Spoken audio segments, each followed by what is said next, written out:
Good morning.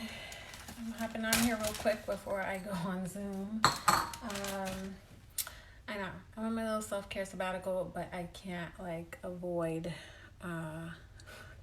Zoom. Hey T, what's up? But today I wanted to talk a little bit about healthier cannabis consumption because I feel like people ask me this question all the time. I am a smoke-free home, so y'all do whatever you like because that's your business. But I had asthma growing up. My mom used to smoke. I don't like cigarettes. I don't like the smell of smoke. I love the smell of cannabis, but I just can't tolerate that smoky feeling in my throat. So everything I use is either electric or some type of vapor or edible or oil or what have you. But I'm specifically talking about smoking today, smoking alternatives. So there's a lot of good tips I'm going to give you guys today because one is clean what you use. So I have a lot of people that use pipes and bongs and all kinds of other tools. Clean them. It's disgusting. It stores germs and all kinds of other stuff in there, bacteria that gets into your lungs, and you don't want that. And no matter how clean your cannabis is, it's not going to be clean if you're not cleaning your... Right now, I'm cleaning my Dynavap, and I've showed this a few times, but this is actually a vaporizer. So let's see if I can show you with this already done, but we basically fill it in there. This is actually the ashes, so that's why it looks brown. But you actually fill it here, and that's all the cannabis you need. And you can use a torch, or I have a little device that you just stick this in, and it reminds me kind of those old school cigarette lighters in the car, where you pop it in this device. I'll show you. You pipe it in this little thing, and it turns on, and then in 6 seconds it pops, and it tells you that it does a little click sound, and that lets you know that it's heated to the right temperature, and then you can puff. So all of these ways that I'm going to show you right now are healthier ways to consume. So this is, I always tell people, I'm the best medicine is the medicine that you can access when you can access it. So that means that, hey y'all, if you have a joint or a blunt and you are needing to have something right now, then that's the best medicine, okay? But over time, you can always try better practices, right? I get a lot of people who will tell me they don't want to use vapes, or they don't want to use a vape like this or a vape pen or any of these things because they don't get the same kind of high or smoke as if they smoked a blunt or joint. But there's so many options. I even have an electric bong. And it is a little pricey. So I always feel like when I share these options, I should say that many of the tools I use are a little bit pricier, obviously, than just rolling a blunt or a joint. But your health is totally worth it, okay? So today I'm actually cleaning this device, and so that's another thing that I want to talk about is cleaning the devices that you use, and whether that is just a pen like this, or whether you're using a bong and you need to clean your glass. This one's so disgusting. I can hear the resin in there. I don't know if you can see it, but that is resin. You will be this color when I'm done cleaning it. Okay, so a lot of times what I teach people is harm reduction, right? So it's yes, we want to use cannabis, and yes, we want to get all the benefits from it, but how can we reduce the harm that cannabis can cause by consuming carcinogens when you smoke? Now, I'm not the kind of person that's don't smoke. If that's your preferred method, then I'm all about it. You know what I'm saying? I feel like you have to do what works for you. However, I think it's often to just, definitely get into a routine of cleaning them so that you know that what you're using is safe and clean. You got all the yuckies out of there. Resin is so sticky. So a lot of the time, it's not just that the resin is built up in there, it's that then it traps everything else that goes in there. If you put your saliva, you're putting your mouth on these pieces, And so bacteria from your mouth and other things goes in there. So trust me, I'm a nurse. You know, I don't know what's in there. But Ellie Loves Joey says, how often should we clean them? So use determines frequency, right? Like if you're using your bong every day, definitely need to clean it more regularly. So what I look for is like clarity, right? So I'll give you an example.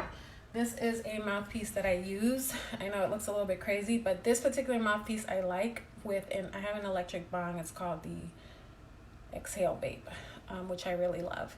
And I clean this probably like once a week. If the water's clear like this, it's good to go. But otherwise, then I rinse it out. And I always clean my mouthpiece because I don't really wear lipstick when I use it, but I like everything to be clean around the mouthpiece, okay? So, color and frequency is going to depend on how often you clean them. I'm actually not affiliated, but using this product that my husband got the other day. It's called Formula 420 Natural. And I used it with this glass bong, and honestly, it just surprised me because all you do is pour it in there, and it's 1, 2, 3, as my husband says. Shake the bottle thoroughly, pour even distribution of crystals and liquid into the item, cover all openings, and shake for 1 minute, and then rinse under warm water, and that's it. So it's pretty easy. Now, because I'm doing these little pieces, let me see if I can show y'all. I just have them sitting in here. It just smells like citrus to me. Let's see what's in here. In here is, y'all, I can't read nothing without my glasses. Let's see. That's it. This is non-toxic, all natural. And there's probably ingredients on this thing, but I don't have my glasses, y'all. It's terrible. Don't get old. Anyway, but this is good for Pyrex, glass, metal, and ceramic. So what I have in here, you can already see, let me see if I can show y'all this. You can already see all of that resin coming off of these. And so I'm just going to leave it soaked in there for a while. I have some calls and stuff I'm going to do. I haven't tried it on this piece specifically. Normally I use alcohol, isopropyl alcohol, and warm water and some dish soap. It's like Dawn. That's it. And I just make the water really, really hot, and then I soak everything in there. But this has worked really quickly. Cleans and deodorizes in seconds. Let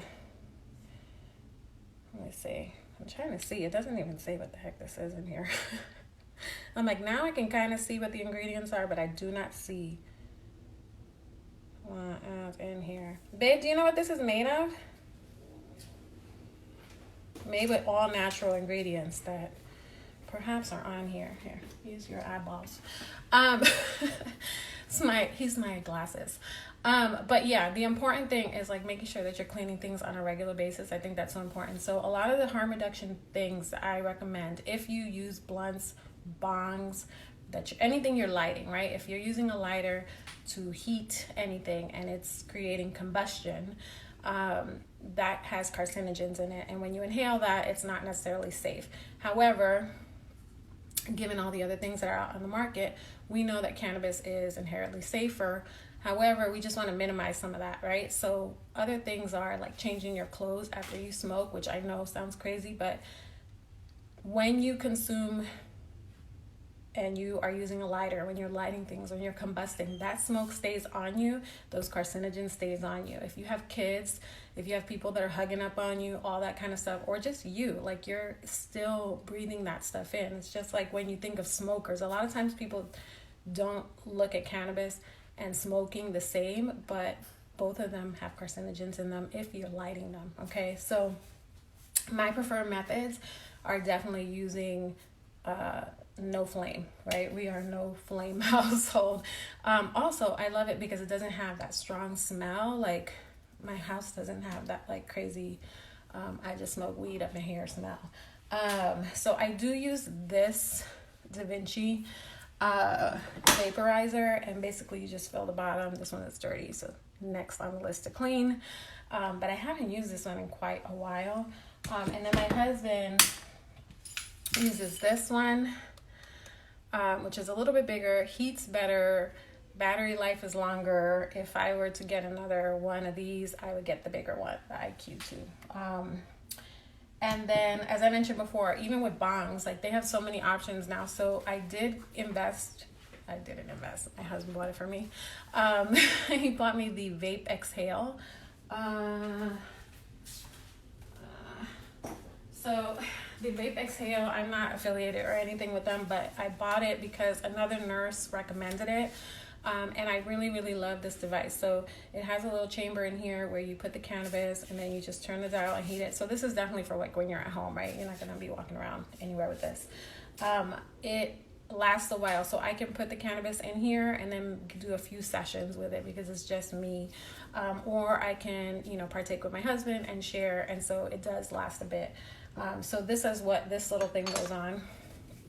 And then you pull through here, right? A little bit scary sometimes for some people who haven't used a bong before, but this is my first piece of glass and my first bong, because again, it took me a while because I didn't want to get something that I had to use a lighter, right? The other perks of all these non-combustibles is that you end up with like what's in here, which is already vaped buds.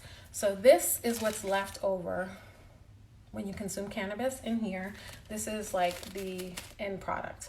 So I save all of this because if y'all don't know me, I'm thrifty as all hell. Okay, so we save all of that and I make butter, oils, I cook with it, I do all kinds of things. Let me see if I'm not gonna take you over there. So I have this little dish here. This is the already vape buds. If I want to stick it in stuff, I can. I don't really care for this part that much, but this is the oil that I made from this, okay, which is the remnants that you can only get when you use non-combustion, okay? So when you combust, you burn all of your weed, it's done, you smoke it to the end. It's not cost effective, it's not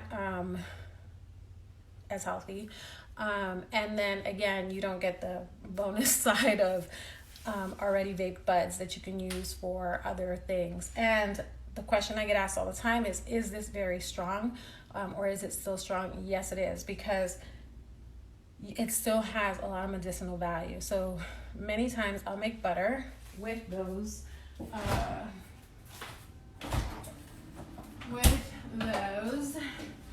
and this is my jar of butter. I make them in little cubes and I can add this to my coffee or whatever. And I would say these are probably, I don't know, this batch was kind of strong, but that's what it looks like.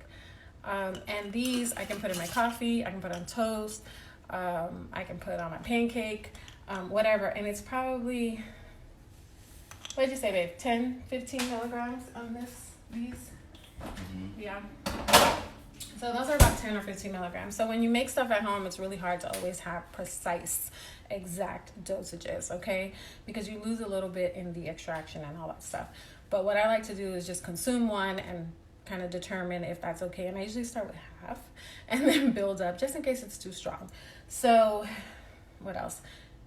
Clean smoking. So definitely vapes that are electric. I think there's one that's coming out to laser bong, and I'm just fascinated because I like little gadgets. So I've been kind of experimenting with all these things, and I love the clean aspect. So the other thing that's cool about this device, which I don't have it to show you, is you can make this like a hookah. So if you're having like friends over and you want to make it more of a social experience where everyone can partake a little bit and you consume less cannabis, because again, you're only using what's in this little, everybody doesn't have to load up their own weed. You can you fill this chamber up, put it in here, and it has a little attachment that has the whips, so everybody can, kind of like a hookah, everybody has their own little tube thing. And I think it's 4 attachments that you can get. I don't have that, it's my next purchase, but my husband got me this because I really wanted it. Cost effective over time because you're using less cannabis. Clean. Also, I can get multiple sessions out of that. and I don't have to keep like reloading and all that kind of stuff. I can just turn it off and then come back to it when I need to. And then again, like I mentioned before, it's just about being cleaner, as clean as possible. So even if you are having to combust, make sure that you're cleaning those pipes. Make sure that you're cleaning your bongs.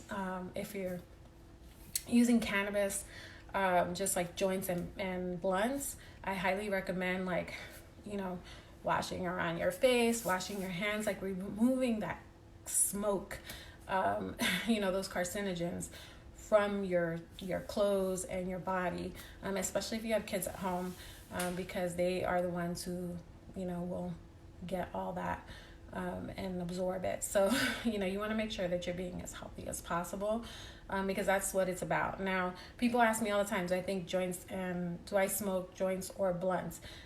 I don't at home if I don't have to. Like if there's some reason, I don't know, we have power outage, I don't even know. Like if something happened, there was a reason why I couldn't, then I do have supplies for blunts and bongs. And even for people who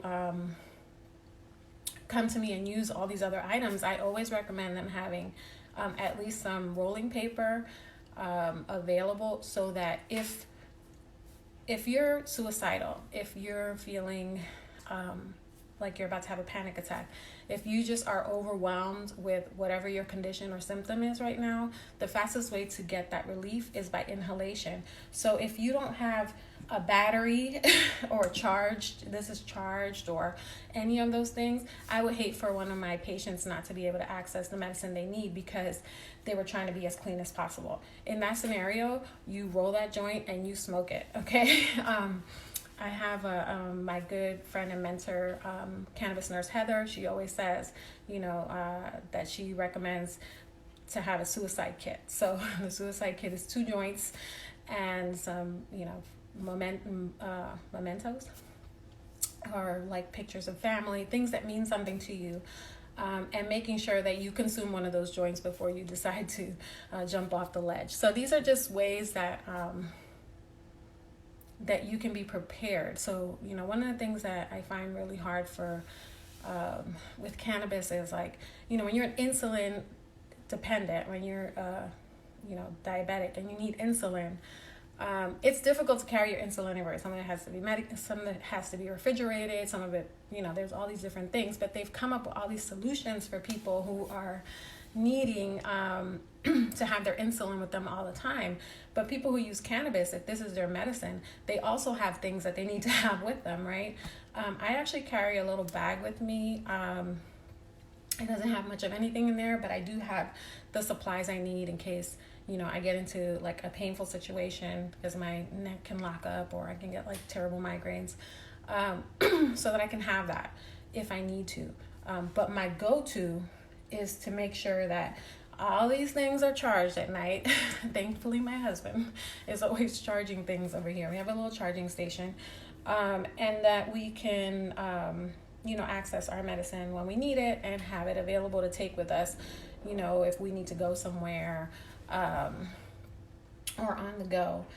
But for the most part, to be honest with you, I don't really go that far from home. So even if I'm going like 10, 15 minutes down the street, I don't really carry cannabis with me many times.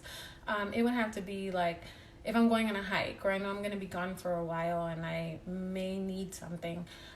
When I go for a hike, I try to take a vaporizer with me, but I do also carry a pre-rolled joint with me. And the reason for that is like, I have a lot of neck pain and back pain, so I want to make sure I have something available just in case there's an emergency. What if this stupid battery thing isn't working, which hasn't happened, but whatever. What if I just need that feeling immediately? So one of the drawbacks of using these kind of devices is that where you use a joint or a blunt, you're going to get relief in about 30 seconds to a minute. And with these, it takes maybe 30 seconds to a minute or more for it to heat up, right? And then you have to kind of work up to your desired effect level. So it may take a little bit longer. So a session may take you 5 minutes to get to where you need to be versus 30 seconds to a minute. So if I'm having like a really bad, pinched nerve or something in my neck, I want to make sure I can have those results immediately. And I don't want to have to wait until this heats up. So when I know I'm going to be somewhere where I may be in a pinch, that's something that I do is carry maybe a pre-roll CBD or a pre-roll THC joint. And then I have one of these with me. At home, I tend to use the device I was cleaning out earlier, the Dynavap. I tend to use that pretty much consistently at home because it's such a small amount of cannabis that's needed in there, so it's very cost effective. And because I purchased this expensive ass device, sorry, but it's like $200 for this thing, okay? And to be honest with you, these prices are so ridiculous. But I bought this because I didn't want to be using a torch. So before I had this device, to light the other one, even though it is a vape, you use a torch on the outside of it. It does not burn or combust the material, but it heats it, and then it tells you when it's heated to the right temperature so that you can suck the vapors. But the torch,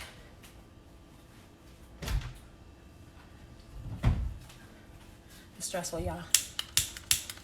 This is what I was working with. And it was bothering me because the noise, and it's just too much. I just want it to be easy. This thing, I just sit it in this. I'm a little bit bougie sometimes. So I do like things that are easy, that are convenient, that are safe, that are clean. And I'm willing to invest when it comes to my health. Now, do I feel that some of the prices on these things are like ridiculous? Yes, they are. But I also feel that, like I said before, our health is worth it. And when you invest in these things, you invest in one device, and you will see that it just changes things for you, because you start to be more aware of. Sorry about that. Hello, everyone. You start to be more aware of like what cannabis even tastes like. Like, here's the thing: like everything that we consume, I get all the flavors of every single strain, and it is like such a great experience because you're like, oh, that tastes like passion fruit, or that tastes like, mint, or that tastes like papaya. I just had something that was papaya. But you can't taste all those things when you smoke a joint because you're basically just burning it so fast that you don't have time to, you got time to catch the flavors. So anywho, I do have to hop off because I have a call at 11:30. But if you have questions about anything that I showed or anything that I talked about today, please go ahead and respond below or comment below, and I will come back and answer those questions. I'm trying to do more of these lives while I'm on my little sabbatical, and I show you guys what the heck I'm doing just behind the scenes, because these are actual things I do every day, but I'm so caught up sometimes with like consultations that I don't get to do these kind of videos. So I am on a self-care sabbatical for 30 days. Today is day 2. But I still am doing my Cannabis Nurses of Color work, so I'll still be around. All right, y'all, have a great day. Take care.